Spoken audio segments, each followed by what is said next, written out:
Cyrus Dren had eaten in half the starports of the galaxy, but nothing compared to Crimson Table, a place whispered about in smugglers' bars and back-alley dives.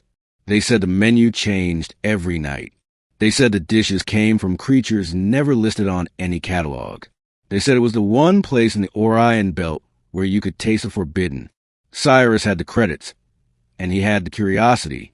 The maitre d', a tall insectoid with glassy eyes, bowed low and led him to a private booth. The walls shimmered with sound-dampening fields, and the menu unfolded in holographic red script. Cyrus smirked when he saw the option. Rare, fresh, exotic. He tapped it without hesitation. Steak, rare. The insectoid inclined its head. It will be prepared at once. Cyrus poured himself a glass of the house wine and leaned back, imagining the hunt that must have brought this meat here. He thought it would be something primal, dangerous, a beast with fangs, its flesh sizzling on a plate. He was wrong. Part 2, the reveal. When the server returned, 2 guards flanked him. Between them was a figure, not a beast, not a carcass, but a girl. She was alien, yes, but beautiful in a way that made Cyrus freeze. Her skin shimmered like polished ivory with faint blue undertones. Her eyes glowed faintly, like liquid stars, wide and terrified. Shackles bound her wrists. The guards forced her to kneel beside his table. Your rare steak, the insectoid said smoothly, fresh as promised. Cyrus's mouth went dry. What the hell is this? The maitre d' tilted his head. Exactly what you ordered. Fresh, rare. Do you not approve?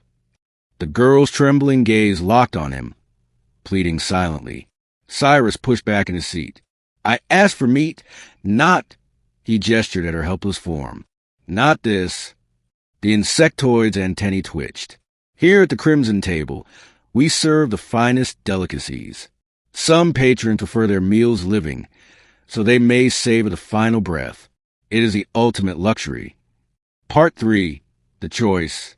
Cyrus felt bile rise in his throat. He was a smuggler, a scoundrel, a man who had broken laws on more worlds than he could count. But this? The girl whimpered softly, the sound so human it rattled him. Send her back, Cyrus snapped. The maitre d's smooth tone hardened. Sir, our policy is clear. What is served must be consumed. Refusal incurs penalties. The guards' hands rested on their shock blades. Cyrus cursed under his breath. This wasn't just dinner. It was a test. A trap. The Crimson Table didn't tolerate wasted product. If he refused, he wouldn't leave alive. The girl lifted her eyes again, tears glinting. Cyrus leaned forward, forcing a grin. I'll take her, but not here. Some meals are better enjoyed privately. The insectoid studied him for a long moment, then clicked approval. Very well. She is yours for the night. Payment has already been processed. The guard shoved the girl toward him, then left. The booth walls shimmered shut, leaving them alone. Part 4, the escape.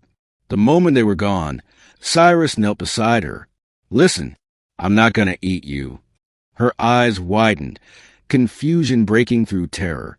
I need to get you out of here, he whispered. Can you walk? She nodded faintly.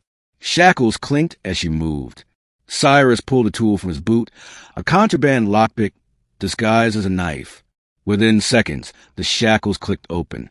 The girl rubbed her raw wrists, staring at him as though trying to decide if he was mad. You've got 2 choices, Cyrus said.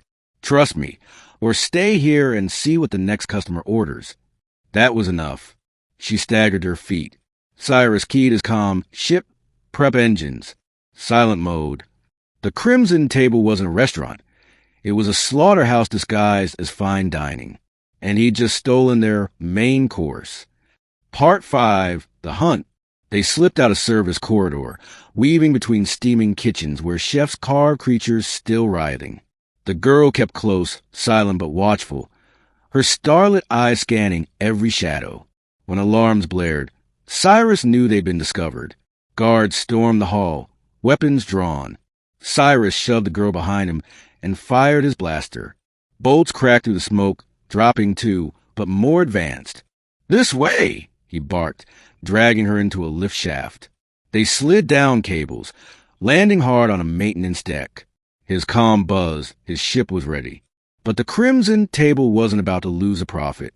Sirens wailed, metal shutters slammed closed, and the insectoid Maitre D's voice slithered over the intercom. Unpaid product must be reclaimed. Return the girl, and your debt will be forgiven. The girl clutched Cyrus's sleeve, shaking her head violently. Cyrus smirked up at the ceiling. Sorry, no refunds. Part 6, The Revelation. They sprinted through corridors until the docking bay loomed ahead. His ship, the Rust Feather, sat humming, ramp extended. Blaster fire rained down from catwalks. Cyrus returned fire, dragging the girl up the ramp. The ship sealed behind them, engines roaring. As they launched, the girl finally spoke, her voice trembling but clear. You don't know what you've done. They'll never stop hunting us. Us? Cyrus asked. She met his gaze. I'm not just some meal. My people, we're rare, yes, but not cattle. We're energy bearers, living conduits. Whoever controls us controls power greater than fusion cores. Cyrus whistled low. That's why you're on the menu. She nodded.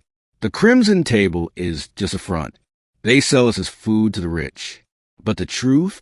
They harvest us. Our deaths release energy they can capture. It fuels their empire. Cyrus sat back in the pilot's chair, stunned.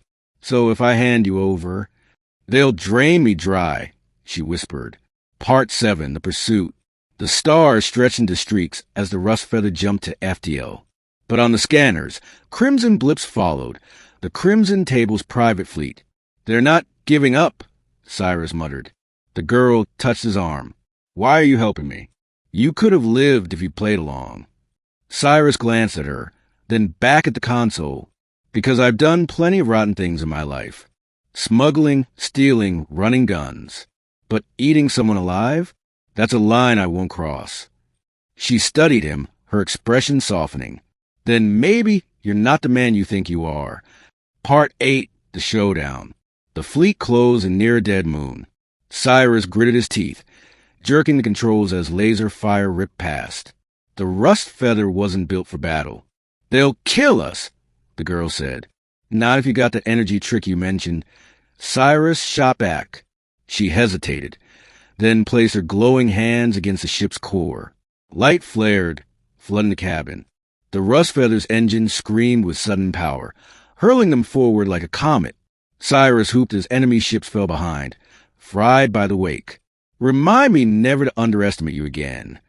The girl collapsed, drained but alive. Part 9, Aftermath. Hours later, the galaxy was quiet again. Cyrus set the ship on autopilot and carried her to a bunk. When she stirred, he sat beside her. You got a name? She nodded faintly. Lyra. Well, Lyra, looks like we're partners now.